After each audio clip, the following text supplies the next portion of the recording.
Bueno, voy a invitar a pasar adelante a la mesa, en primer lugar, al presidente del Colegio Médico de Bolivia y moderador de la mesa conjunto conmigo, al doctor Luis Larrea, por favor.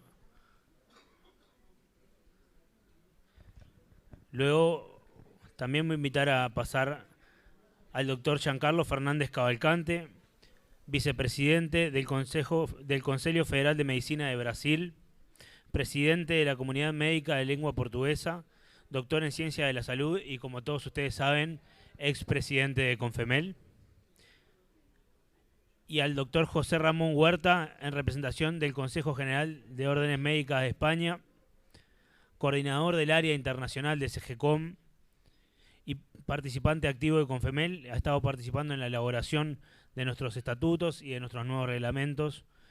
Así que bueno, por favor, doctor José Ramón Huerta, si puede pasar a la mesa. Y voy a invitar a pasar a la mesa también al bachiller Tacuabé González, secretario estudiantil del Sindicato Médico del Uruguay, y al bachiller Gastón Peña, consejero de Facultad de Medicina de la Universidad de la República, también integrante del orden estudiantil del Sindicato Médico del Uruguay. La idea de esta mesa, como ustedes tienen en el orden del día, va a ser discutir los alcances del nuevo Código Internacional de Ética Médica. Como ustedes conocen, la última reunión de la Asociación Médica Mundial en su asamblea en Berlín en el mes de octubre aprobó, luego de un proceso largo de años, el nuevo Código Internacional de Ética Médica. En ese Código Internacional, la Confemel fue uno de los miembros más activos, uno de los miembros que participaron en las propuestas de modificación. Algunas de ellas fueron aceptadas, debo decir también que la gran mayoría de ellas, por predominar una visión centrista, digamos, del poder internacional, no fueron aceptadas, y nuestra visión está claramente en una franca minoría en la Asociación Médica Mundial. Es por eso que también es muy importante que nuestros países participen activamente de esa instancia, por lo menos de la Asamblea de la Asociación Médica Mundial, para que nuestra voz sea representada y sea escuchada. Y en eso estamos, en este periodo de trabajo, en lograr que nuestros países se reincorporen a la participación activa en la Asociación Médica Mundial, porque necesitamos que se nos escuche. Porque muchas veces trabajamos mucho, pero nuestras propuestas lamentablemente no son escuchadas. Además de los invitados que tengo aquí en la mesa, el doctor Ramin Parsaparsi, integrante de la Cámara Alemana Médica, nos envió un video. El doctor Parsaparsi fue el coordinador de la comisión que se dedicó a la modificación del Código Internacional de Ética Médica, y vamos a comenzar con un video de este colega que habla sobre el proceso de revisión del Código Internacional de Ética Médica. Así que bueno, les agradezco si podemos empezar a pasar ese video. Hello and greetings from Berlin, and thank you for the invitation to speak at this important Confemel meeting focused on medical ethics. I'm very grateful that the Uruguay Medical Association has given me this opportunity to provide a short summary of some of the changes that were incorporated into the recently revised WMA International Code of Medical Ethics, the ICME. As most of you already know, there are 3 documents considered to be the backbone of the WMA's work. First, we have the Declaration of Geneva, the Physicians' Pledge, which was adopted at the WMA's Second General Assembly. As the subtitle makes clear, the DOG is a pledge which outlines the basic ethical principles of physicians. It's comprehensive, but also concise enough to serve as a pledge. The second of these documents is the Declaration of Helsinki, which defines the ethical principles for medical research involving human subjects. Some of you are in the WMA DOH work group that is leading the current review and revision of this seminal document. And finally, we have the ICME, which is a foundation of ethical principles defining the professional duties of physicians. Following a 4-year revision process, a new version of the ICME was adopted by the WMA General Assembly at its meeting in October last year in Berlin. Confermel played a very active role in the revision process, and for that we are very grateful. I would like to spend a few moments highlighting some of the more prominent changes that were made to the ICME. First of all, the code was completely restructured with new subheadings and a more modern gender-inclusive language. A preamble was also added to the document. Most of the existing paragraphs were completely revised, and many new paragraphs were added to accommodate for the changes that had been made to the DOG when it was revised in 2017, and to other, of course, relevant WMA policies. Here are just a few of the issues that were either added to or expounded upon in the revised ICME. I'd like to highlight a few of the issues on this list and explain a bit about how and why they found their way into the revised ICME. For example, those of you who followed the revision of the DOG in 2017 may recall that the concept of physician well-being as a prerequisite for providing care of the highest standard was added to the DOG at that time. It has now been incorporated into the ICME. Here's another example. Respect for patient autonomy is an indispensable aspect of the patient-physician relationship. But while this principle is included in other WMA policies and was certainly implied in earlier versions of the ICME, it was not explicitly referenced until the most recent revision. It was incorporated into the DOG in 2017 and has now been introduced into the general principles section and the duties to the patient section of the ICME. Early in the revision process, the ICME revision workgroup discussed the possibility of adding a duty for the physician to practice in an environmentally sustainable manner. While there was some discussion about whether this should be considered an ethical duty, the workgroup quickly reached consensus that physicians do indeed have an ethical responsibility to consider questions of environmental impact and sustainability in their practice. Therefore, the paragraph on the screen was added. During the regional meeting hosted in Sao Paulo early in the ICME revision process, there was quite a bit of a discussion on the subject of remote treatment, with a focus on the importance of preventing depersonalization in the patient-physician relationship. Participants felt that it was important to assess where ethical boundaries might be necessary when it comes to remote treatment as a form of communication between patients and physicians. The ICME revision workgroup also debated this issue at length, including in light of the experiences of medical professionals during the recent global pandemic. Of course, the ethical principles that pertain to in-person meetings, in-person treatment, are also valid for remote treatment. For example, informed consent and patient confidentiality. Still, the workgroup ultimately agreed with the proposal to incorporate a standalone paragraph on remote treatment while including a disclaimer that the physician must aim to provide care to the patient through direct personal contact wherever medically appropriate. One of the challenges, but also one of the rewards of working on a global code of medical ethics is gaining an understanding of how certain concepts are approached and interpreted differently in different parts of the world, and then digging through those differences to find the ethical core. The concept of advertising and marketing provided a unique challenge because there are indeed countries and regions where this is a more liberal approach to physicians, advertising and marketing, and others where this is very closely regulated.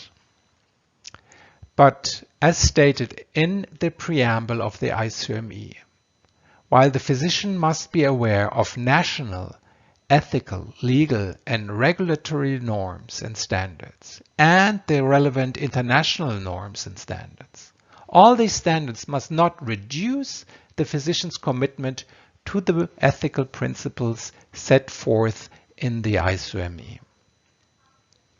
With this in mind, the workgroup carefully worded this paragraph now on the screen to accommodate for the different views from around the world, but without compromising on the ethical foundation that safeguards the trust between the patient and the physician. This also ties in with paragraph 36 of the Code, which calls for prudence on the part of physicians in discussing new discoveries, technologies, or treatments in non-professional public settings, including social media. The obligation to help in medical emergencies also spurred debate with the workgroup and other WMA members. Questions were raised about whether a distinction should be made between local, national, and international emergencies. And concerns were raised about obliging physicians to help in medical emergencies without taking into account the safety and competence of physicians and the availability of other viable options for care. These concerns only intensified when considered through the lens of the COVID-19 pandemic as a public health emergency. The workgroup also discussed whether the physician has an ethical obligation to offer help or to provide help, ultimately coming to the conclusion that the physician should provide help in medical emergencies, while considering the physician's own safety and competence and the availability of other viable options for care. Of course, the most controversial topic throughout the ICME revision process was that of physician conscientious objection, which had previously not been included in the Code. This issue was especially contentious because it exists at the nexus between physician rights and physician duties. The ICME is, after all, a document outlining physicians' duties, not rights. The initial draft of the paragraph on physician conscientious objection included an obligation for objecting physicians to refer patients to another qualified physician in a timely manner.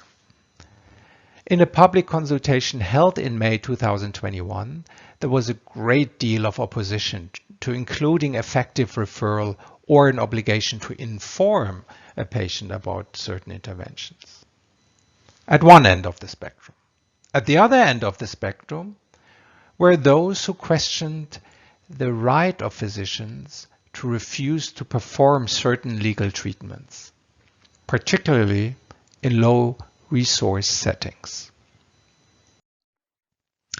The WMA teamed up with the Indonesian Medical Association in July of last year to host a dedicated meeting on the subject in Jakarta and to carefully consider all these different perspectives. What emerged from this meeting was the wording you see now here on the screen, which accommodated for the concerns on both ends of the spectrum, but without compromising on the ethical duties of physicians.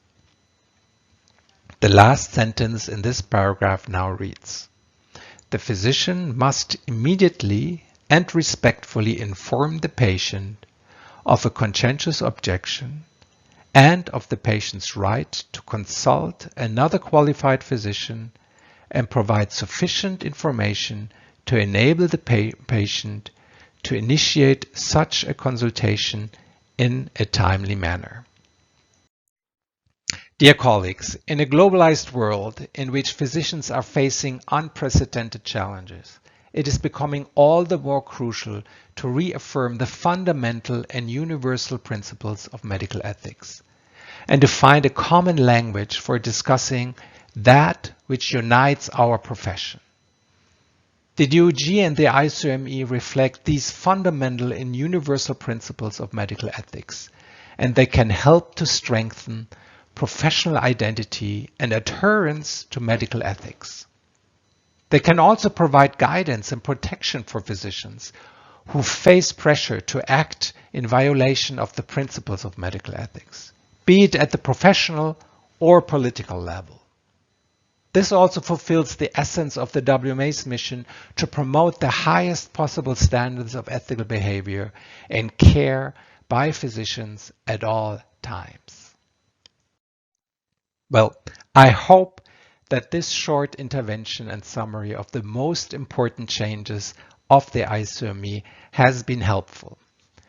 I wish you a successful and fruitful meeting. Thank you again for giving me the opportunity to be part of the program of this important meeting. Thank you. Muy bien. Bueno, ahora invito a pasar adelante a los bachilleres Tacuabé González y Gastón Peña para hablar sobre el siguiente tópico: entre el derecho y el deber, códigos de ética médica y leyes en países latino-iberoamericanos, una visión comparativa. Bueno, buenos días a todos. Espero que hayan tenido una cálida bienvenida a nuestro país, a las delegaciones extranjeras, y agradecerles su presencia el día de hoy. Como ya bien mencionó el doctor Dendi, vamos a hacer una presentación hablando un poco sobre los códigos de ética y las leyes en los países latino-iberoamericanos y cómo a veces sus diferencias o similitudes inciden en la práctica médica. Vamos a ir correlacionando con las diapositivas, así que agradezco después que las puedan ir leyendo. La práctica médica implica una responsabilidad ética y legal hacia los pacientes y la sociedad en general.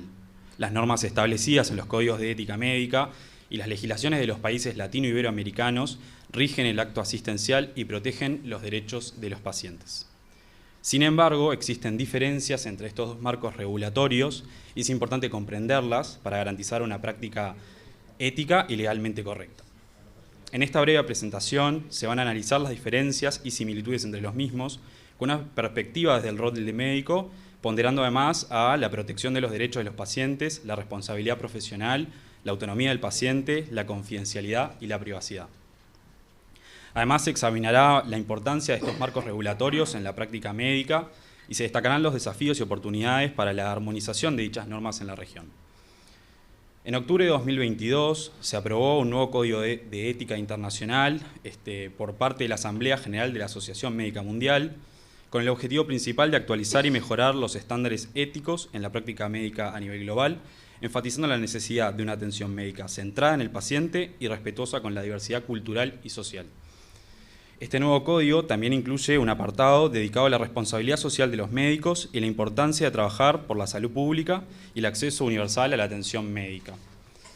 De esta manera, se espera que el mismo tenga un alcance amplio y positivo en la práctica médica a nivel mundial.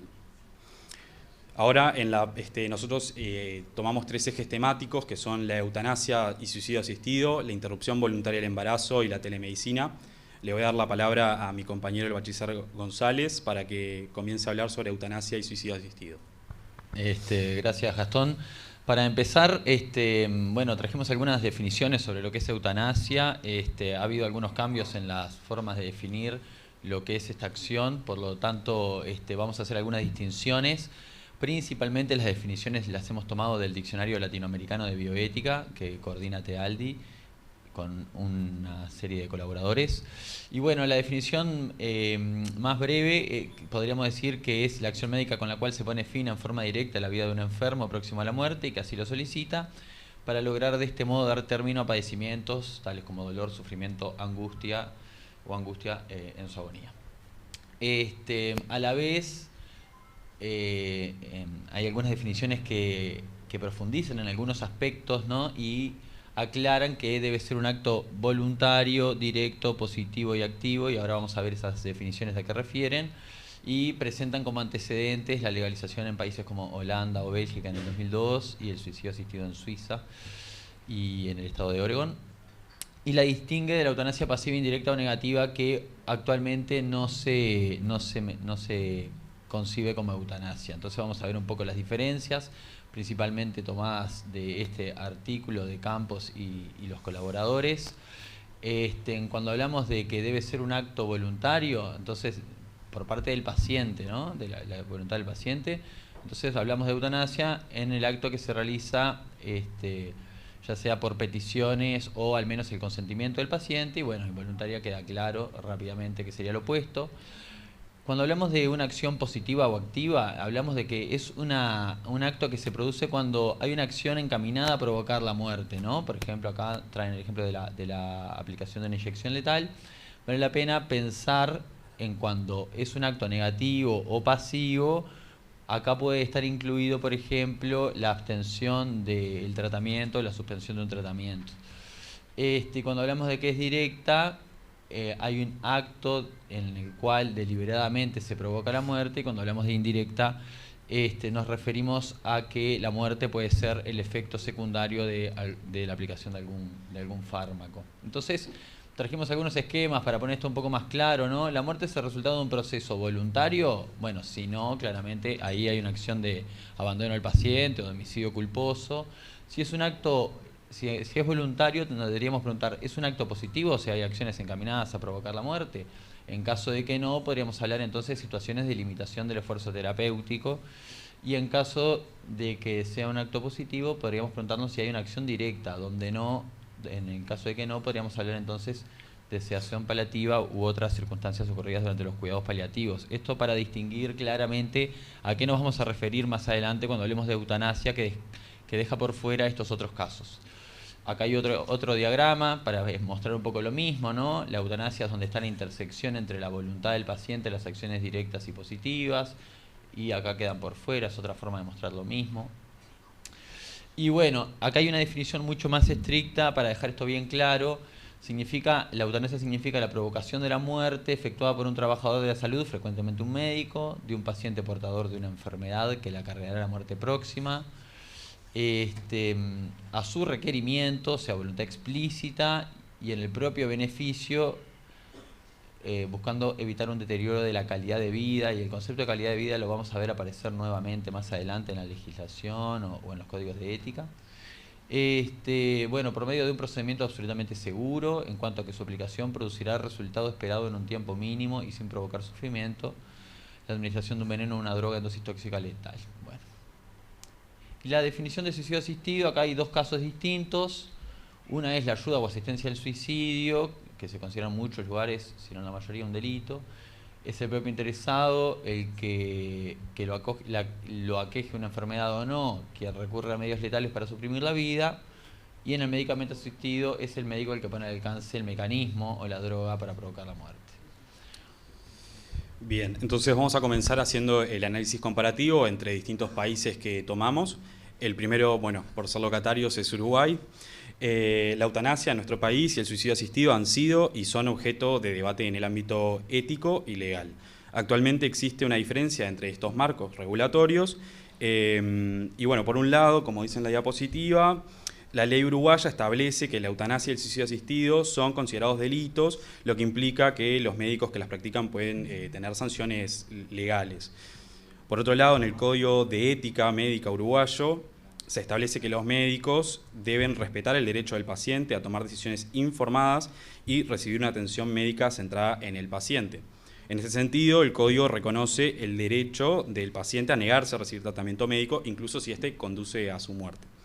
Sin embargo, el Código también prohíbe explícitamente a los médicos provocar la muerte intencional a un paciente, y a pesar de estas diferencias, tanto en el marco legal como en el Código de Ética Médico uruguayo, buscan proteger los derechos y la dignidad de los pacientes, así como garantizar una atención médica de calidad y centrada en los mismos.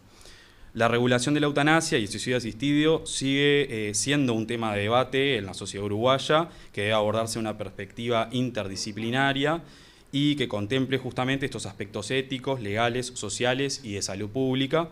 Actualmente existe un proyecto de ley que cuenta con media sanción a nivel del Parlamento y que regularía estos aspectos, lo cual será un desafío para lograr compatibilizar las diferentes reglamentaciones vigentes y su aplicación en la práctica clínica con las evidentes implicancias éticas que esto trae arraigado. Siguiendo con el caso de España, la regulación en España de la eutanasia y el suicidio asistido también ha sido objeto de debate durante muchos años. Actualmente son considerados delitos según el Código Penal español, pero no obstante, en marzo de 2021 se aprobó la Ley Orgánica de Regulación de la Eutanasia que establece el marco legal para esta práctica en ciertos casos específicos. En el nuevo marco legal, en la diapositiva, como lo vemos, establece que la eutanasia y el suicidio asistido son posibles para pacientes mayores de edad y en plenas facultades mentales que padezcan enfermedades graves o incurables o situaciones de sufrimiento intolerable, siempre que dicha solicitud sea realizada de manera voluntaria y bien informada. Además, se establece un proceso exhaustivo para garantizar que se cumplan estos criterios y que se protejan justamente los derechos del paciente. En cuanto al marco ético, como dice en la diapositiva, el Consejo General de Colegios Oficiales de Médicos de España ha emitido un informe en el que se establece que la eutanasia y el suicidio asistido no son prácticas médicas éticas, ya que se considera que la vida humana es un valor absoluto y que el médico tiene la responsabilidad de cuidar y proteger la vida de sus pacientes. No obstante, también se reconoce la necesidad de garantizar el derecho del paciente a recibir una atención médica centrada en él y en su bienestar. En conclusión, en España se ha establecido un marco legal específico para la regulación de la eutanasia y el suicidio asistido, que establece criterios claros para su práctica en casos puntuales. En el caso de Bolivia, vamos a notar una diferencia con respecto a los otros países, como en Uruguay y en España.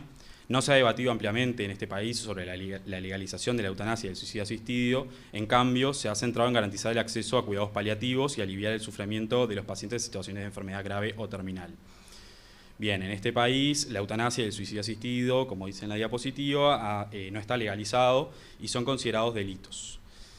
Bien, y en cuanto al marco ético de este país, el Código de Ética Médica boliviano establece que los médicos deben respetar la vida humana y no pueden tomar decisiones que conduzcan a la muerte intencional de un paciente. De todas formas, este código también reconoce el derecho del paciente a rechazar un tratamiento médico, incluso si esto conduce a su muerte, y en este sentido se considera que el médico debe respetar la autonomía del paciente, proporcionar la información necesaria para tomar decisiones informadas sobre su tratamiento. Una reflexión, porque sé que el tiempo no nos acompaña en cuanto a la eutanasia. El debate en torno a la eutanasia y el suicidio asistido da lugar a extensas reflexiones que generan diferentes posturas y opiniones en la sociedad y en la comunidad médica. A medida que las sociedades evolucionan y cambian, también lo hacen las perspectivas y los valores que rigen la atención médica, lo que se refleja justamente en las diferentes regulaciones y códigos éticos que se establecen en los diferentes países. Es evidente que la legalización de la eutanasia y el suicidio asistido puede generar controversia y levantar interrogantes éticas y legales, ya que se trata de decisiones que afectan la vida humana. En ese sentido, surge la pregunta de si es ético que los médicos actúen como facilitadores de la muerte en lugar de luchar por la vida de sus pacientes. Pero también se plantea el interrogante sobre si la legalización de estas prácticas puede afectar la percepción de la sociedad sobre la importancia de la vida humana y el valor de la atención médica. También se cuestiona si es justo que los pacientes que se encuentran en situaciones de sufrimiento intolerable, sin esperanza de curación, no puedan elegir su propia muerte y terminar con su dolor. En este sentido, se plantea la importancia de respetar la autonomía de los pacientes y su derecho de tomar decisiones informadas y conscientes sobre su propia vida y salud.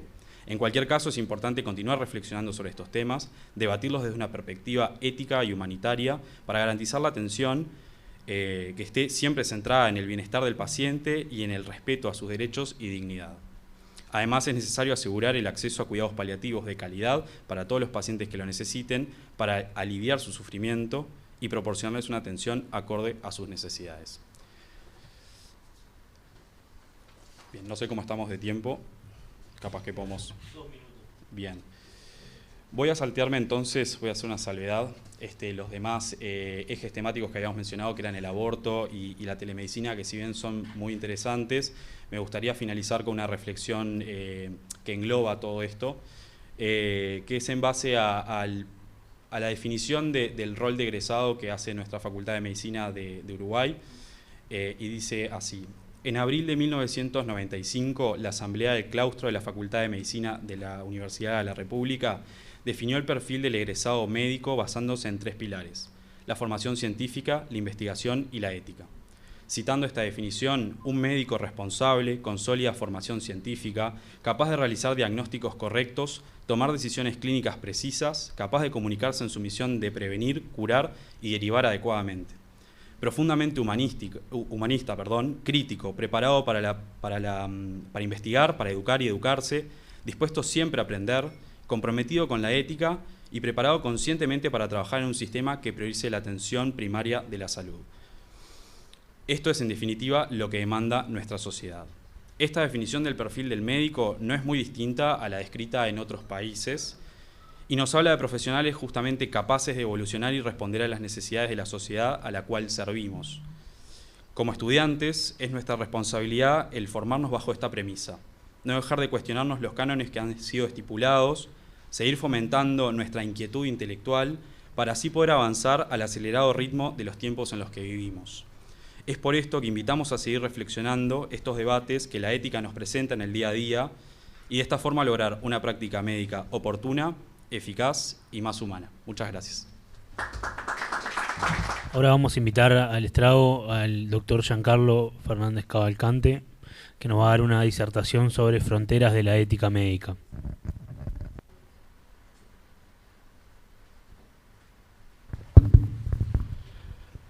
Buenos días a todos. Gostaria de saludar a todos los miembros de la mesa, saludar a todos porque no tenemos mucho tiempo, por favor.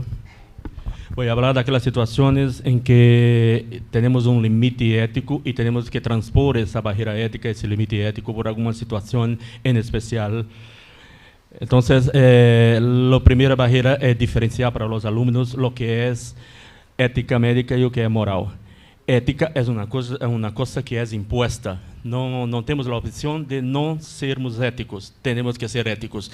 Ya la moral es algo personal, algo que nuestra familia ha pasado, muy personal. Hay que definir muy bien eso porque la moral también, de acuerdo con el ambiente muda. Un libro, Ética Nicômaco, foi escrito há muito tempo, já falava disso, o que é ético e pode não ser legal, o que é legal pode não ser ético, e então Aristóteles propôs uma ética prudencial. Pero aqui era um exemplo de ética de moral, que quando Jesus disse que atirasse a primeira pedra aquele que não tivesse pecado, indo contra as costumes da época. E Emmanuel Kant trouxe também essa discussão, pero não temos tempo aqui para fazer isto. E nós temos uma coisa muito interessante que um amigo meu, professor de ética médica da Universidade de São Paulo, me ha dicho que uma alumna de medicina ligou para ele e disse: professor, domingo por la noite eu estava em JUBES, Juegos Universitários Brasileiros, e me acordei de sua classe durante durante uma relação sexual. E aí o professor se quedou muito curioso, como que tem a ver ética com relação sexual. E lá disse: professor, eu vou explicar. O que passou é que eu tenho um novio em São Paulo, que é aluno de engenharia, um chico muito lindo, muito guapo, pero estava sola em outra cidade. E um rapaz, um rubio, ojos verdes, 1,80 m, me propôs um sexo higiênico, um sexo casual. E eu me quedei. Se por um lado teria um novio em São Paulo que me encantava, por outro lado, em que outra vez um deus grego iria oferecer sexo assim casual. Então me perguntei, seria um dilema ético ou um dilema moral? Então me acordei dessa classe. O que dilema seria esse? Seria ético ou moral? Folhar ou não folhar? Era a questão daquele momento. E depois eu vou dizer como foi esse dilema foi decidido. Então, sim.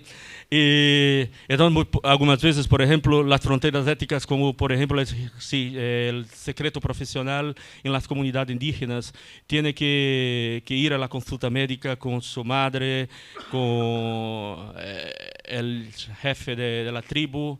Então, não há secreto médico quando atendemos indígenas. Outra coisa, os indígenas têm eles hacen el parto, son de cócoras. Y muchas veces el médico quiere poner en la mesa de parto y la India no quiere, y entonces lo que pasa es que acaban pariendo fuera de la sala de parto. Y isso aqui ocorreu em Quito, em el Equador, porque não queria poner, não queria se quedar em la mesa. Aqui foi um livro que hicimos com os amigos de Peru, um manual de semiologia médica em Avanjú, porque hacía muitas coisas que não éticas que ocorria em este pueblo. Aqui o lançamento do livro em Equador.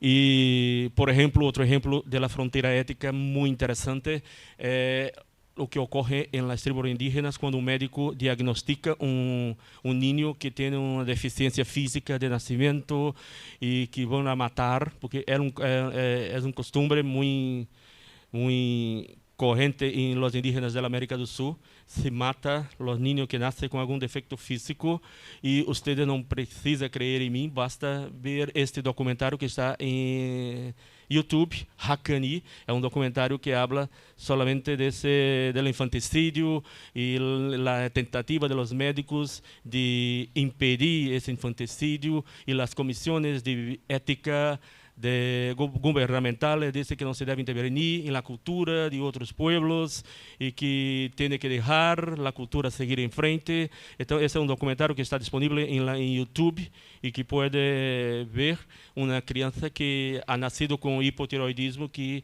iría a matar poniendo tierra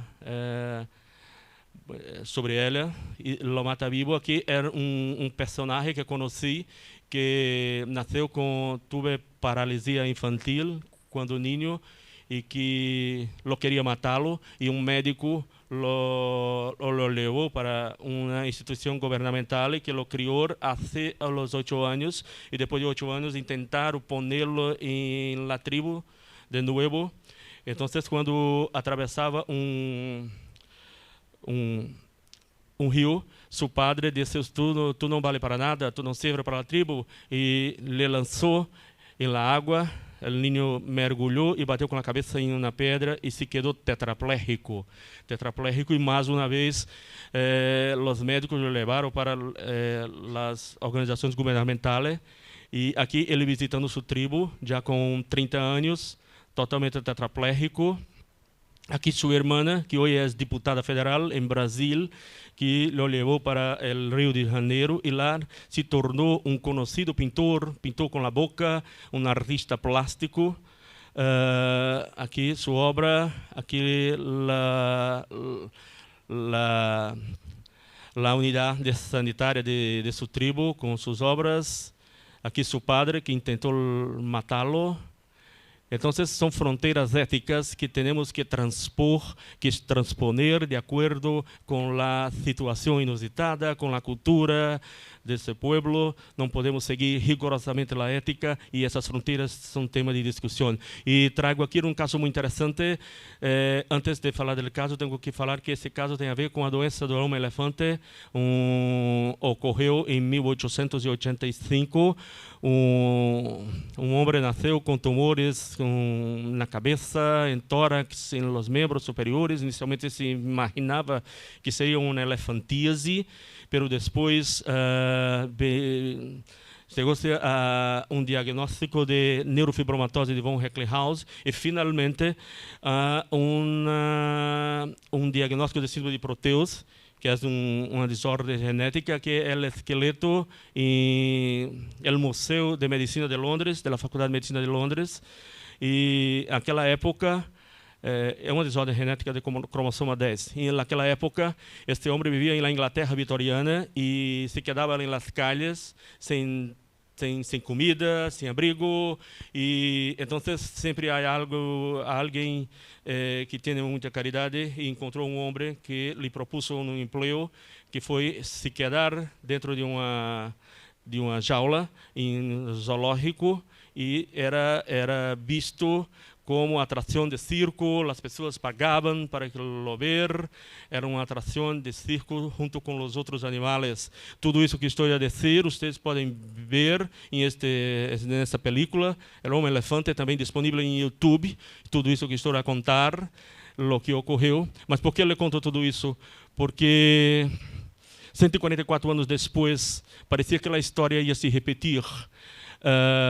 Chegou a mi consultório, eu sou cirurgião de tórax, homem de 82 anos com tumor gigante que havia se separado de sua mulher e tinha uma novia e queria casar de novo, e para casar de novo teria que tirar o tumor. E a comissão de ética do hospital disse que não era elegível para a cirurgia porque tinha 82 anos, era coronariopata e os riscos eram uma lesão benigna e os riscos seriam maiores, mais grandes que os benefícios da cirurgia. Então, me quedei num dilema de ir contra a Comissão de Ética Médica ou ultrapassar a fronteira da ética médica. Então, aqui é o homem, o paciente, 82 anos, tumor de tórax que já tinha 8 anos, tumor gigante, era quase como uma pessoa da família porque dormia abraçado no tumor e em sua cidade, pequeno pueblo de Brasil, era apresentado como uma atração de circo. As pessoas pagavam para ver o homem tumor. E sua família lo explorava como atração de circo, como ocorreu com o Homem Elefante algum tempo atrás. Pero o amor chegou e queria se livrar do tumor e de sua fonte de renda. Então, me procurou. Esse aqui, e eu lhe digo, é provável que esse tumor tenha invadido os vasos do membro superior e temos que amputar seu membro superior. E ele disse, não importa, estou, como se diz apaixonado em espanhol? Estou enamorado, necessito casar de novo e esse tumor não me deixa ser feliz e eu necessito que me tire, que me saque esse tumor. Então, ele aqui, mais uma vez, vê essa tomografia, eu me quedei muito feliz porque eu vi que a lesão era puramente extratorácica, não teria invasão de tórax, então é uma coisa muito simples de operar, aparentemente, e aqui perfil onde podemos ver que a lesão era puramente extratorácica, pero minha alegria se quedou muito pouco porque em essa imagem já podemos ver que a lesão entra no tórax e invade o pericárdio do paciente. Então, me quedei um pouco triste e aqui a lesão anterior, aqui minha alegria, aqui minha tristeza e me parecia que comprimia um pouco o miocárdio do paciente. Pero me acordei de filme muito interessante, Perfume de Mulher. Filme, há uma cena inolvidável, uma cena em que o personagem cego, vivido por Al Pacino, tira uma moça para dançar e ela responde, não puedo, mi novio llegará em poucos minutos. E aí o personagem do filme diz, em momento se vive uma vida. A questão de vida era uma questão de intensidade. Não era uma questão de profundidade. É uma cena inolvidável que vou atrair aqui com o permisso de meu amigo Álvaro Dende. Quanto tempo já tenho? 3 minutos, sim. É possível, sim. Então, vou passar para você, por favor, esta cena que é inolvidável, uma das cenas mais grandes do cinema contemporâneo. E depois eu continuo a ver. Por favor.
Pode parar.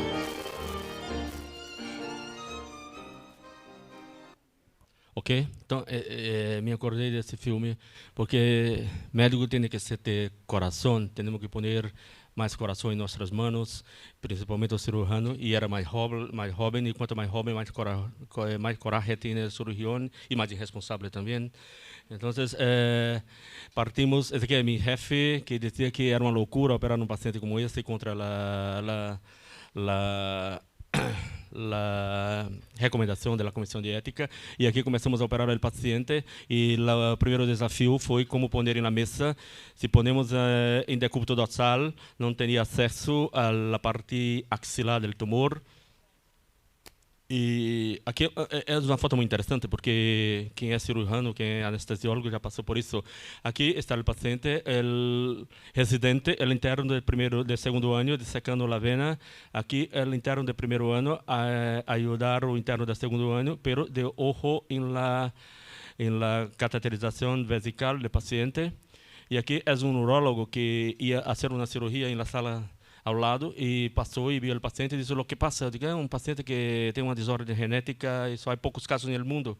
Disse: eu quero participar dessa cirurgia. Eu disse: mas não tenho como participar porque é urologo. E ele disse: mas eu quero entrar na história e eu quero passar para a história. Eu disse: mas não tem como. Ele disse: então entra e passa o catéter vesical, é o único que pode, e ele promete que vou mostrar sua foto e vou falar para passar que possa passar para a história. Então ele é jefe da urologia, passando o catéter vesical do paciente. E aqui ponemos o paciente em posição oblíqua para que possamos ter acesso a todo o tumor. Então, aqui é a minha secretária que me chamou no momento do início da cirurgia e eu disse que esperasse um pouco e ela não se dormiu porque 12 horas de cirurgia. Aqui uma cena muito interessante. Aqui estou eu, aqui está o anestesiólogo, aqui está o interno do primeiro ano com sorriso, pele sudorética, em verdadeiro êxito, em verdadeiro... Aqui muito feliz, agarrado com o tumor. Aqui no momento que o tumor entra na cavidade torácica e que temos que ressecar um pouco de pericárdio. Aqui a parte intratorácica do tumor. E aqui eu disse: traga o saco para pôr o tumor. Mas que saco, doutor? Não cabe o tumor. Eu digo: não, traga a bacia, traga água. E aqui está o tumor. E aqui a peça fora do paciente. Aqui a radiografia antes da cirurgia e imediatamente depois da cirurgia. Antes e depois. Só mais uma vez. Antes e depois. E aqui o paciente em pós-operatório, a reconstrução com retalho dorsal, pero essa área se quedou sem cobertura de pele. E aqui o paciente muito feliz. Isso aí é uma prova de que nós temos que ter cuidado com o letargismo. Ayer conversava com José Ramón, que muitas vezes o paciente pode ter 80 anos, 90 anos, algumas vezes gostando de boa saúde, são excluídos de tratamentos oncológicos, de certo tratamento. Esse não foi o caso, esse paciente saiu muito bem. Aqui os primeiros passos de uma nova vida, porque acreditavam que como o eixo gravitacional do paciente estava alterado, porque o paciente caminhava assim, e se tiramos aquele peso, será que o paciente iria cair quando começasse a caminhar? E aqui estão os primeiros passos de uma nova vida. Se pode passar esse vídeo, ver se ele vai cair ou se vai caminhar. Então,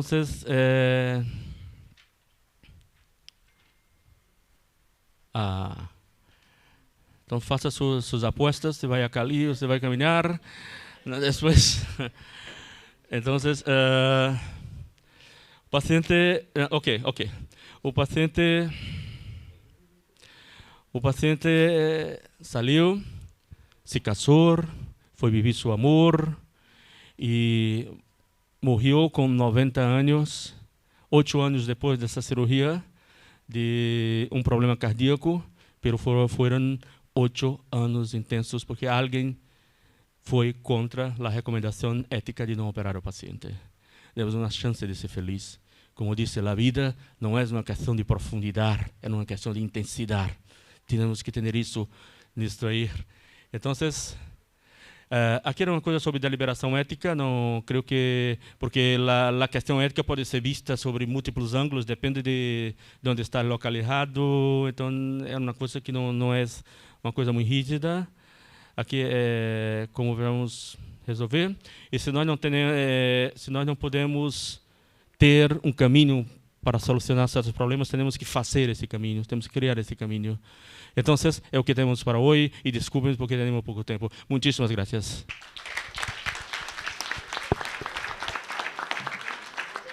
Bien, ahora voy a invitar a hacer uso de la palabra al doctor José Ramón Huerta con el tema comentarios al nuevo Código de Ética Médica y al nuevo Código de Deontología del SGCOM.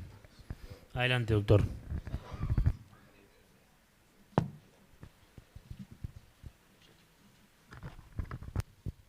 Bueno, sí, ya.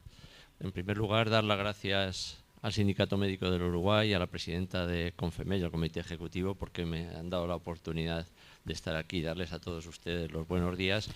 Y bueno, dentro de esta mesa de alcances del nuevo Código Internacional de Ética Médica, que ya les ha explicado el coordinador, el representante del área internacional de Alemania, Ramin Pasapase, hablarles de los comentarios al nuevo Código Internacional de Ética Médica en comparación también con el nuevo Código de Deontología Médica del Consejo General de Colegios Médicos de España, que nos permitirán ver las diferencias entre lo que es una referencia general y global, como es el Código Internacional de Ética Médica, que aprobado en 1949 realmente era bastante flojo.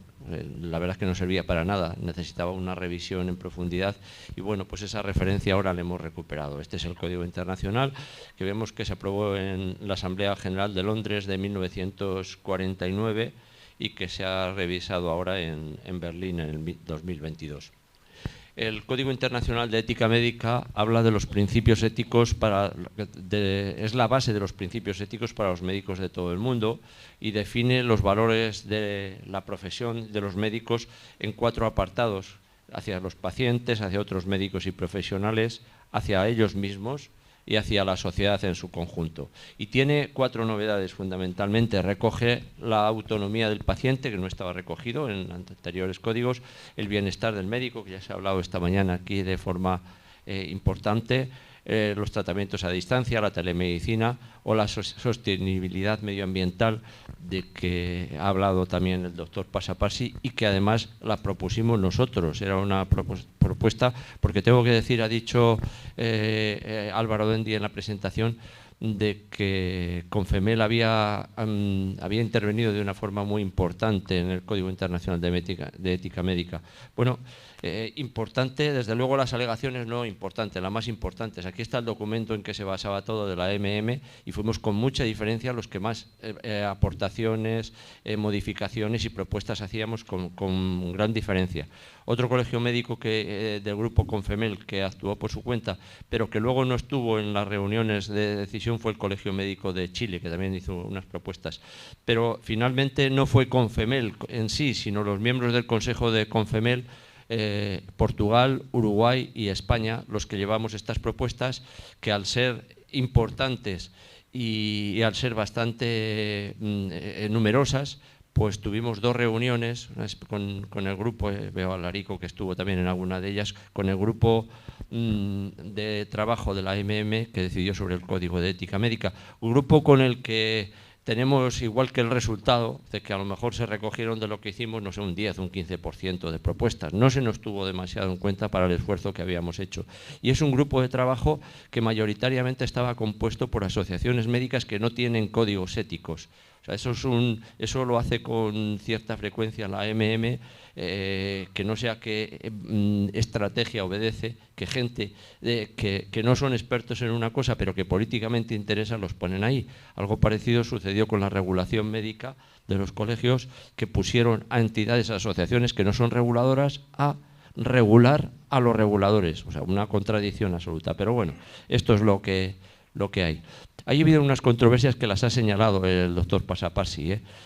A la hora de la objeción de conciencia, sobre el suicidio asistido y el aborto, que de alguna forma lo que acaba haciendo es las derivaciones entre médicos en los casos estos de suicidio y aborto, y la objeción es solo si el paciente no sufre daños o discriminación o si su salud no está en peligro en estos momentos. Nosotros hicimos una aportación que la veremos ahora, la veremos, hicimos una aportación y una sugerencia de qué debía ser la objeción de conciencia. Finalmente, en esa reunión de Yakarta que ha hecho mención, bueno, pues se tomó una consideración, una definición que tampoco es un poco ambigua y poco controvertida, pero tampoco aclara mucho lo que es la objeción de conciencia en realidad. Nosotros le habíamos hecho una más clara, pero bueno, son así. El código se dirige a todos los médicos, como he dicho, y debe leerse en su conjunto, como se dice también para la declaración de Helsinki. O sea, muchas veces el tomar las cosas aisladas quizá nos lleve al error.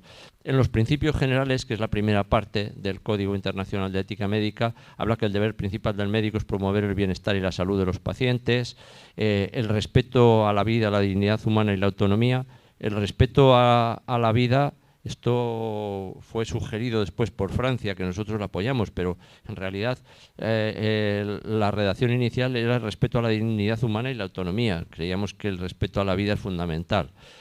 El médico debe ejercer de forma justa y equitativa, aquí atendiendo a las necesidades de salud del paciente y sin discriminación. Esto de las necesidades de salud, esto se lo propusimos nosotros. Utilización eficiente de los recursos, que también insistimos en este punto, pero bueno, se hizo una cosa así bastante resumida por parte de ellos, no nos tuvieron en cuenta en realidad. Y ejercer con conciencia, honestidad, integridad, independencia y responsabilidad. Además, entre los principios generales tenemos que no permitir la expectativa de beneficios y evitar los conflictos de intereses, muy importante. Asumir la responsabilidad de las decisiones, o sea, de las decisiones y de todo lo que se haga y las consecuencias. Esto también es una novedad, y tiene su importancia. Colaborar con otros médicos y profesionales, esto es una obligación, y en esta colaboración destaca de forma importante el respeto a la confidencialidad. Certificar con veracidad y solo lo que se ha comprobado, proporcionar ayuda en las emergencias médicas. El doctor Passaparty se ha extendido sobre esto, pero aquí habla que el médico tiene obligación de proporcionar ayuda en las emergencias. Nosotros la ampliábamos bastante esa definición y decíamos que ningún médico podrá negarse por razones personales o de miedo a participar en una emergencia médica cuando esté ahí. Creíamos que era mucho más completo lo nuestro de lo que ha dicho el doctor Passaparty. O sea que, bueno, él tendrá sus razones, pero yo desde luego no participo del todo. No me acaba de gustar este Código Internacional de Ética Médica. Las propuestas nuestras creo que lo completaban bastante y nosotros somos el 15% de los médicos del mundo, los médicos del área Confemel. Luego, no participar en actos de tortura crueles e inhumanos. Esta sí que fue una propuesta nuestra. Esta es que sencillamente es la declaración de Tokio que tiene la MM, que está prohibido que el médico participe en estos casos y que se habían olvidado, y esta sí que la recogieron, lo veréis al final. Obligación de mantener el aprendizaje a lo largo de la vida profesional, la formación continuada. Esta fue otra de las propuestas recogidas por nosotros que habíamos hecho. Fijaros que también se ha hablado aquí esta mañana, pues el Código Internacional en sus primeros borradores no lo recogía. Esta sí que se nos recogió, la de la formación a lo largo de la vida como obligación. Entonces, y en contraposición a esto, tenemos el Código de Deontología, que la deontología son las obligaciones éticas y morales legales, de alguna forma, de que regulan la propia profesión y que tiene el médico. Bueno, pues nosotros que llevamos me parece que fue desde el año 18, empezamos durante más de 4 años interrumpidos con la pandemia. Este año hemos concluido el nuevo Código Internacional el Código de Deontología Médica de España, que creemos que recoge bastante bien todos los problemas éticos que se plantean en este momento. En este momento, en el área latinoamericana, y esto hicimos una vez una jornada de comparación con el Código Ético de Portugal, que es bastante bueno también, porque desde que se modificó el de Italia, el de Francia, son bastante buenos, pero los códigos, por ejemplo, los que más conozco de aquí, que son el de Brasil y el de Argentina, vamos, desde luego estarían en el ranking entre los 10 mejores códigos deontológicos del mundo. Bueno, aquí hablamos, los principios generales vienen a ser bastante equivalentes. El médico está al servicio del ser humano, de la sociedad. Toda la sociedad, algo les hicimos mención y está recogido en el Código Internacional. Respetar la vida, la dignidad, que se repite también en el Código Internacional, la no discriminación, que nosotros se lo destacamos, sí que está recogido la no discriminación en el Código Internacional, que la principal lealtad del médico es la que debe a su paciente. Esto nosotros lo dejamos de forma más concluyente. Obligación de atender urgencias y emergencias, como he dicho, y de no poder negarse. Evitar dañar o perjudicar al paciente, el principio de no maleficencia, de los principios de la bioética. Atender al paciente con prudencia, competencia y diligencia. También lo ha señalado el doctor Parsi, esto de con prudencia. Y también lo destacamos nosotros, aunque ellos lo han recogido de otra manera. También los principios generales de nuestro código deontológico habla de los deberes para con la sociedad, velar por la calidad, suficiencia asistencial y principios éticos. Nosotros hicimos una propuesta, cuando digo nosotros, Uruguay, Portugal y España, hablábamos de la calidad y decíamos que la calidad debería ser científica y humana. Aquí ellos insisten en la científica. Aquí se ha hablado de la humanización. Y creemos que eso, bueno, hay un movimiento internacional sobre esto de la medicina centrada en la persona, que además el mayor número de publicaciones que hay sobre esto es del área latinoamericana, curiosamente, y es que sin humanización, ha dicho, sin humanismo en realidad no hay calidad, ni hay una asistencia médica comprometida y eficaz. Luego se habla de la ejemplaridad, también hablaba algo el Código Internacional, no se debe abandonar a ningún paciente que necesita sus cuidados, es también lo que las situaciones de emergencia que he hablado antes, derecho a la huelga y obligaciones profesionales están regulados y definen nuestro Código del Acto Médico como una actividad lícita desarrollada por un médico capacitado y velar por la calidad y la eficiencia de la práctica profesional. Otro apartado del Código Internacional son los deberes hacia el paciente. Respeto a la dignidad, autonomía y derechos del paciente, primacía de la salud y bienestar del paciente, respeto al derecho del paciente a ser informado de su proceso en todo momento, pacientes con capacidad limitada para tomar decisiones. Esto lo regula de una forma bastante ligera. Nosotros le proponíamos una regulación más profunda, respetando la autonomía y contando con las consideraciones en las que el que está limitado puede o no decidir o en quién delegar y todo esto. Le hicimos una propuesta, simplemente habían puesto una cosa bastante limitada y bueno, pues así lo hicieron. Inicio de tratamientos en caso de emergencia, o sea, cómo hay que actuar en una emergencia cuando no hay otras opciones y hay que actuar rápidamente, respeto, confidencialidad, consideración por interés y preferencias, consultar cuando el proceso con otros profesionales, cuando el proceso supera la capacidad del médico, asegurar la documentación médica precisa. Nosotros también le hacíamos hincapié, le ampliábamos esto, respetar la confidencialidad, incluso hasta la muerte del paciente, información y consentimiento al paciente y a terceros. La información y para el consentimiento, qué información se debe dar al paciente o a terceros, en el caso de familiares o allegados que el paciente haya delegado en ellos y puedan decidir. Abstención de publicidad, también ha hablado Parsi de comercialización, que esto ha hablado de que hay los puntos de vista de distintos países y esto es complejo, y no permitir que intereses diversos influyan en la opinión profesional. Los deberes hacia el paciente estos, bueno, pues aquí sobre todo tenemos la objeción de conciencia. Esta parte final es la que ha citado entera el doctor Parsi. El médico debe informar de inmediato y respetuosamente al paciente de la objeción y del derecho a consultar con otro médico cualificado y tal. En realidad es una regulación un tanto especial, ¿no?, de la objeción de conciencia. Ya la veremos la que tenemos nosotros, que es radicalmente, y creemos que es mucho más clara. La objeción de conciencia aquí del médico y la provisión de cualquier intervención médica legal solo puede ejercerse si el paciente individual no sufre daño. Esto por lo menos sí que es una garantía daño, discriminación y si la salud del paciente no está en peligro. Aquí nosotros en las relaciones del médico con sus pacientes tenemos un entendimiento de relación médico-paciente, cuidar de la conducta y actitud, el lenguaje y formas. También lo recoge el Código Internacional de forma más light, el respeto a la libertad de elección, la suspensión de la asistencia por falta de confianza en el médico, velar por la adecuación del lugar donde se presta asistencia, de que se preste en lugares y en condiciones dignas, corrección, delicadeza, respetar la intimidad. También lo recoge la declaración, derecho a la presencia de acompañantes, siempre está regulado, tanto acompañantes para el médico como acompañantes para el paciente, confidencialidad de la información, deber de información al paciente y deber de evaluar la capacidad del paciente para la información. Esto es importante.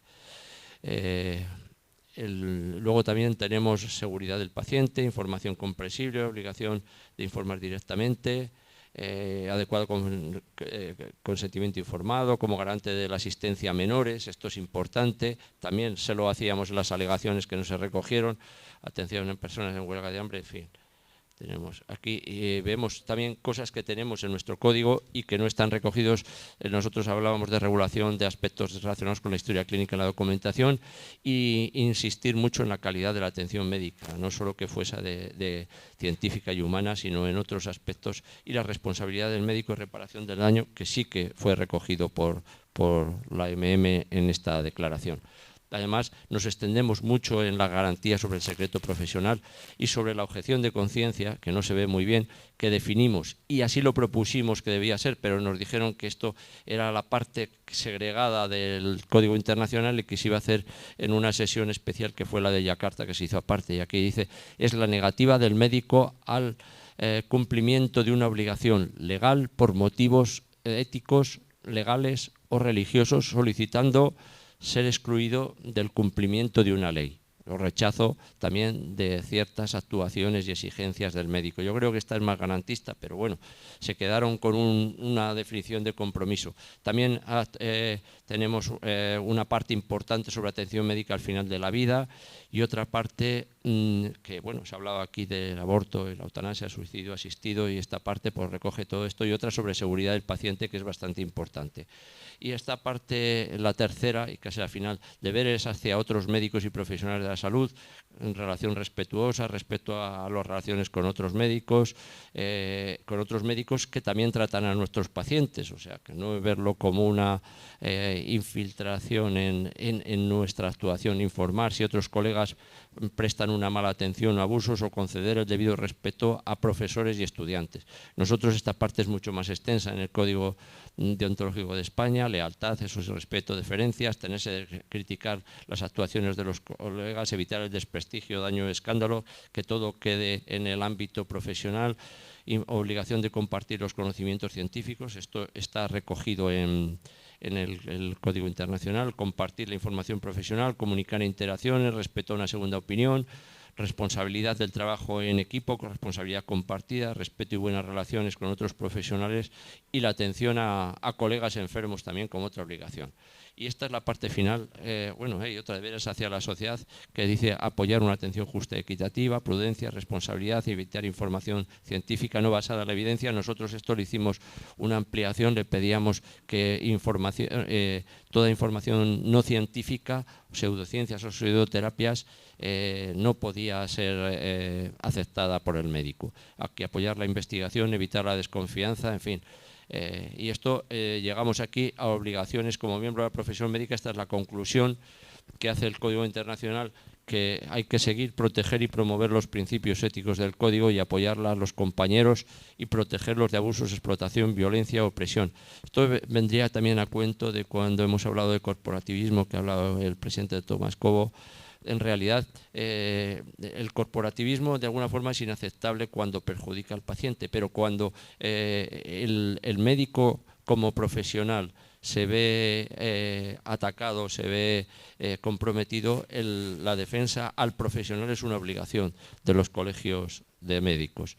Y finalmente, bueno, nosotros esto lo tenemos más amplio de veros con la corporación, trabajo en las instituciones, trasplantes, sexualidad y reproducción humana, pruebas genéticas, todo esto forma parte del Código Deontológico de España.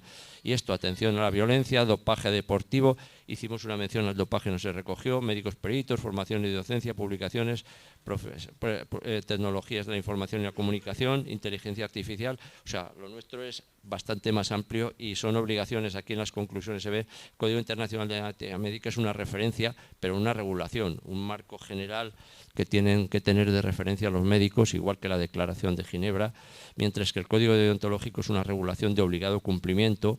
El primero aborda principios generales básicos y el otro aborda principios básicos y complementarios, regulando cada uno de ellos y marcando las obligaciones para los profesionales. El uno es breve y orientativo y el otro es mucho más amplio, explicativo y obligatorio, y el uno aborda principios generales a compartir entre las organizaciones médicas, entre los médicos de todo el mundo, y el otro, además de principios, se ajusta a la regulación nacional. Y estos son 7 diapositivas lo que les pasamos, aparte de las que ya he comentado, les pasamos esta que no se pudieron discutir en la reunión con el grupo de trabajo. Les dijimos sobre el dopaje, no la mencionan, sobre el dopaje, que es contrario a la ética médica, sobre la tortura, esta sí que no la recogieron, sobre las pseudociencias y pseudoterapia les he hablado, tampoco la recogieron, sobre la libertad de prescripción tampoco la recogieron, el registro en historia clínica del paciente tampoco la recogieron, sobre las pruebas genéticas tampoco la recogieron y sobre clonación humana tampoco lo recogieron. Así que nada más, gracias y obrigado. Bueno, muy bien. Tenemos algunos minutos para comentarios y luego el doctor Luis Larrea va a cerrar la mesa. Sí, adelante. ¿Alguien le puede alcanzar? ¿Tenemos que alcanzarle el micrófono a la doctora, por favor? Soy la doctora Esther Barchilón de la Asociación Médica Israelí. En la Asociación Médica Israelí existe un comité de ética muy activo. Justamente ahora han habido nuevas elecciones, participan 45 médicos que representan a todas las entidades médicas de todo el país, la comunitaria, los distintos hospitales. Yo tengo en el mail, si a alguno le interesa, una publicación en inglés de las resoluciones del Comité Ético de Israel del año 2009 hasta el 2018 y por supuesto se toman ahí todos los casos de los que se han hablado acá, incluyendo la tortura, incluyendo la participación de médicos o colaboración o no de médicos con instituciones policiales, la posición del médico ante la ley, que han habido varios problemas, así que si a alguno le interesa, lo tengo en mail. Cuando pedí traer el libro impreso, se rieron de mí. Yo con mis canas todavía creo en un libro impreso. Me dijeron, pero Esther, por favor, está en el mail, te lo pasás al mail. Así que si alguien lo quiere, lo ofrezco como colaboración. Gracias. Tal vez estaría bueno enviarlo al correo de Confemel y que lo soliciten allí a través del correo de la Secretaría. Así hay mayor difusión. Bien, está el doctor Minarrieta y después el doctor Alarico Rodríguez y posteriormente la doctora, y ahí cerraríamos la lista para que pueda posteriormente el doctor Larrea cerrar la mesa. Doctor Minarrieta. Sí, buenos días. Yo soy el doctor José Minarrieta, secretario médico del Comité Ejecutivo del Sindicato Médico del Uruguay, que preside nuestra compañera Saida Arteta, y por lo tanto también les doy la bienvenida a todos. Quería hacer un breve comentario, muy breve, que quizás pudo ir en el bloque anterior, pero que igual me parece que aquí tiene lugar, y es que se ha nombrado aquí la palabra colegio, la palabra sindicato y la palabra corporación en múltiples oportunidades, y está bien.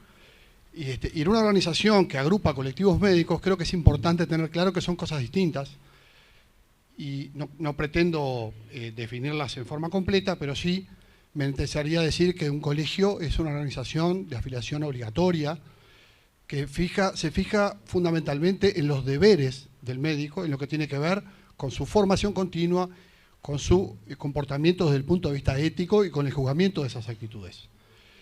Que un sindicato es una organización de afiliación voluntaria que defiende los derechos de los médicos, tanto en lo que es lo salarial, como en las condiciones de trabajo, como la calidad de la asistencia que brinda. Y una corporación no es una organización clásica en el sentido de que tenga sus autoridades, etcétera, sino que yo preferiría hablar de una actitud corporativa. ¿Cuándo hablamos, desde mi punto de vista, de una actitud corporativa? Cuando los intereses que se privilegian son los de un núcleo reducido, de un colectivo, en este caso de los médicos, por encima de los intereses de la población general o de otros colectivos.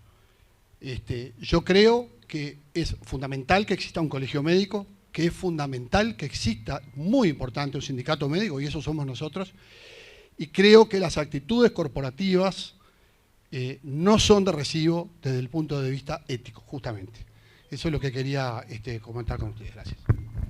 Gracias. Alarico. Buenos días para los que no saludé.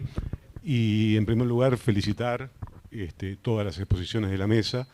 Permítanme resaltar la participación de los estudiantes de medicina de Uruguay. El Sindicato Médico de Uruguay tiene una característica particular que no se repite en muchos lugares del mundo, que es la participación de los estudiantes en la propia dirección del Sindicato Médico.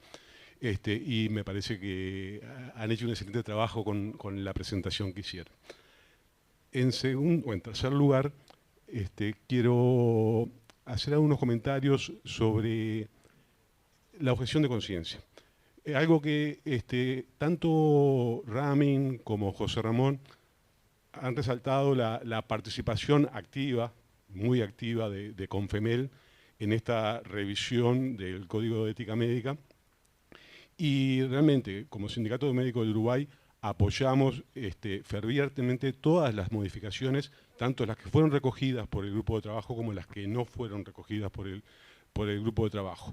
Pero tengo un matiz con lo que planteaba José Ramón respecto a la queja que José Ramón planteó respecto a la objeción, a cómo se consideró la objeción de conciencia. Ahí lo que yo pienso que no está mal, lo que recogió el grupo de trabajo y lo que finalmente la Asamblea de la Sociedad Médica Mundial aprobó, una definición genérica sobre la objeción de conciencia, porque creo que la diferencia entre el Código de Deontología de la Organización Médica Colegial de España y el Código Internacional de Ética es la diferencia que a mi modo de ver hay entre deontología y ética médica. O sea, Ramin lo decía, fue cuestionado el poner un derecho del médico dentro de un Código Internacional de Ética Médica.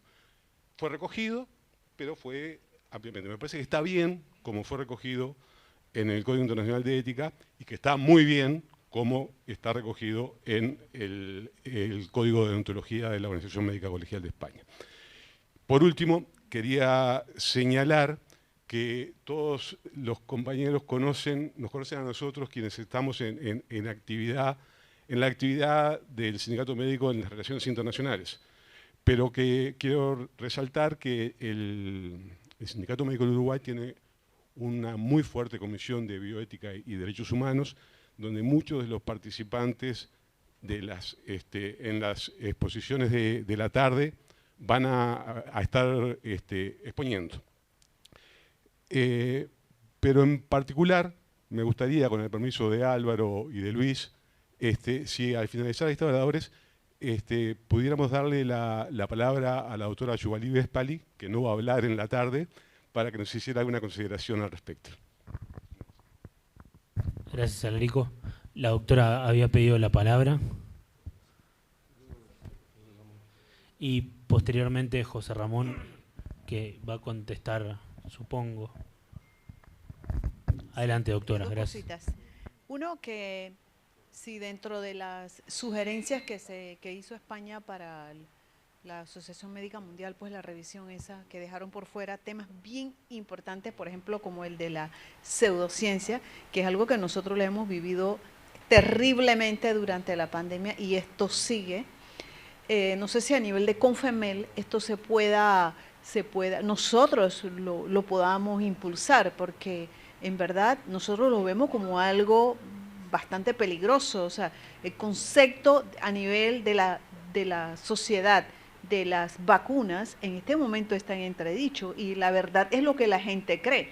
Entonces, esta gente está continuamente en los medios, ¿ve? Continuamente. Ahorita mismo a Panamá van a traer un doctor de Estados Unidos que ya ha sido, no recuerdo su nombre, y vivimos en esta lucha y cada vez hay más, incluso médicos en ese movimiento, ¿ve? Y más personas que no vacunan a sus hijos. Entonces yo considero que esto es un tema muy relevante que a nivel de CONFEMEL se debería impulsar, pues ponerlo allí en el tamiz como muy importante. El otro es lo del respeto a la vida y cómo se manejaría el concepto del aborto, pues, ese temita, ¿no? Porque sí, ¿cómo estaría aquellos médicos que no están de acuerdo en el aborto y la objeción de conciencia? Bien, muchas gracias, doctora. Le vamos a dar la palabra al doctor Huerta, que va a responder algunas de las preguntas, y posteriormente a la doctora Yubarán Vespali. Sí, brevemente a Larico, que ha dicho exactamente lo que aconteció y relacionado con la objeción de conciencia, que de alguna forma se convirtió un poco en el eje central del Código Internacional y que luego, bueno, pues hubo que buscar una redacción, pienso, de consenso en Yakarta, en donde por desgracia no hubo nadie del grupo CONFEMEL presente allí, ahora que yo creo que eso influyó, pero eso está, como ha dicho, está condicionado por factores morales, por factores éticos, deontológicos, incluso legales. O sea, hay países que no permiten la objeción de conciencia, entonces había que llegar a un acuerdo y para mí incluso no me parecía la redacción que tenga mucho que ver incluso con la redacción de conciencia, pero era una salida que encontraron y en donde desde luego lo peor, entiendo, es que ni siquiera nuestras aportaciones, las del grupo latinoamericano, pudiera haber alguien allí un poco defendiendo nuestras posturas. Pero bueno, es así. Igual que esto que ha dicho de las pseudociencias, que hicimos una propuesta que no había nada recogido y bueno, era bastante sencilla, está aquí en inglés, y eso, que ninguna práctica que no tenga evidencia científica, que es como pseudociencias o pseudoterapias, sea reconocida y sea practicada por médicos, pero sin embargo no hicieron caso. Lo que sí que podemos hacer, hay una carta de ética médica del FIEN, que tiene que ser lógicamente de CONFEMEL, que seguramente hay que revisar, y todo esto, pues incluirla en su momento y que quede claro, o sea, el compromiso de CONFEMEL en defensa de estos valores y principios éticos. Nada más. Bien, doctora Vespali, y después está el doctor Cobo, que quiere hacer alguna apreciación también sobre este punto. Bueno, no pensaba hablar, pero de todas maneras creo que tal vez sea el momento de señalar cuánto ha sido de importante para el desarrollo de la bioética en Uruguay la posición que han tenido las autoridades del sindicato médico, cuando 4 compañeros, Rotondo, Paniza de Pena y yo, intentamos de que se formara la comisión, y esa fue una historia que tuvo una enorme relevancia en lo que fue después la trayectoria de la bioética, una bioética que sigue mucho la corriente latinoamericana, es decir, esa corriente que tiene una orientación muy de la UNESCO y que no es la orientación de la Asociación Médica Mundial, evidentemente, que se mueve con muchos intereses, en que hay muchas presiones de mucho tipo y que no solo consisten en lo que los médicos sentimos como nuestra obligación ética, y de alguna manera eso se refleja en las diferencias que hay en los códigos de ética que aparecen en los distintos países de la CONFEMEL, en cómo las aspiraciones de los médicos que procuran lo mejor para sus pacientes es, y la Asociación Médica Mundial, que hace cosas de consenso y de transacción con muchos intereses, y que lamentablemente eso ocurre. Gracias por todo. Muchas gracias, doctora. Doctor Cobo. Un micrófono, por favor. Gracias. Gracias. Nada, un minuto nada más. Que os veía, sobre todo a la sección boliviana, haciendo fotos a la presentación de José Ramón Huerta y a otras. En lo que corresponde a la de José Ramón y en lo que corresponde al Código de Deontología Médica Española, le presentamos oficialmente el jueves 30 en el Parlamento de la Nación. momento el cual lo pondremos en el correo de Confemel, igual que el libro de Esther, para que tengáis plena disposición. A más, lo que pondremos también será una actividad didáctica que hemos hecho para que el código deontológico y los principios deontológicos lleguen de la manera más intuitiva posible, que es lo que llamamos el BQM, el buen quehacer médico, que tenemos varias fases. Hay unos que son coloquios BQM, en los que entrevistamos a gente que tiene conocimiento profundo en ética y en deontología, pero hay otra parte que llamamos BQM en acción, que es muy intuitivo, es a través de viñetas y de casos clínicos, en lo que el caso clínico no es muy importante, lo que es importante es la reflexión ética sobre la actuación. Dar la enhorabuena a toda la mesa, a José Ramón Huerta porque me toca de la Organización Médico Colegial, a Gastón y Tacuebe, que gracias por la sangre fresca, ya os lo dije antes, que bien hace falta en todas las instituciones. Pero oiga, el Oscar, si me permitís, se le voy a dar a Giancarlo, que ha hecho una preciosa presentación y nos ha hablado de lo importante de la intensidad de la vida. Enhorabuena por la cirugía que le hiciste a ese hombre, por tu conocimiento y tus competencias, pero enhorabuena también por esta charla tan refrescante que nos has dado. Enhorabuena, de verdad. Te la pediré, como el urólogo ese que entró, para llevarme un trocito de tu presentación. Muchas gracias, gracias de verdad.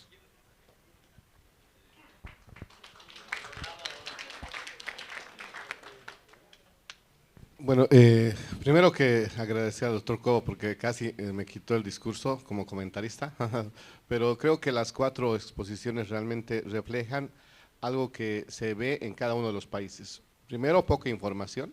Yo he visto las caras de muchos de ustedes y realmente creo que hay un comentario que hay que hacer en relación a lo que es la ética, en relación a lo que es el código de ética y lo que es la parte de lo que nos hablaba justamente Giancarlo.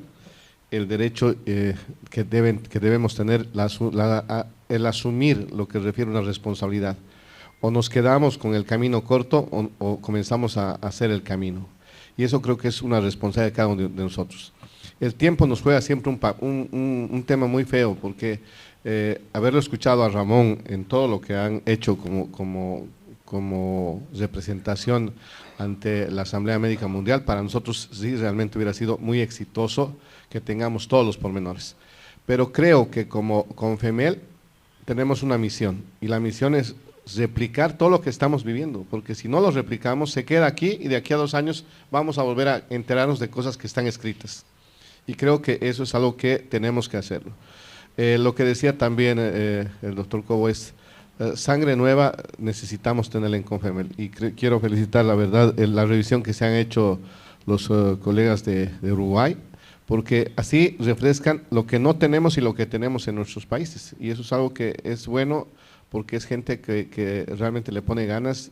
Ustedes han visto, Bolivia no tiene lo que es la parte de la eutanasia, está penada lo que es la parte de la eutanasia, pero también lo que recogemos de Giancarlo es justamente que el médico, en todo lo que nosotros estudiamos, estamos para hacer algo que solamente lo hace un ser divino, que es Dios, y que hoy día tenemos esa parte de poder hacer milagros con la gente. Y solamente quería terminar este comentario pidiéndole a Giancarlo que nos diga qué pasó con el enamoramiento de esos dos, porque si no estamos quedando. Gracias. Un aplauso para todos.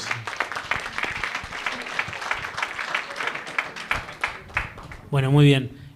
Damos por concluida la mesa. De los aspectos operativos, ahora están todos invitados al almuerzo en la sala de comedor del hotel.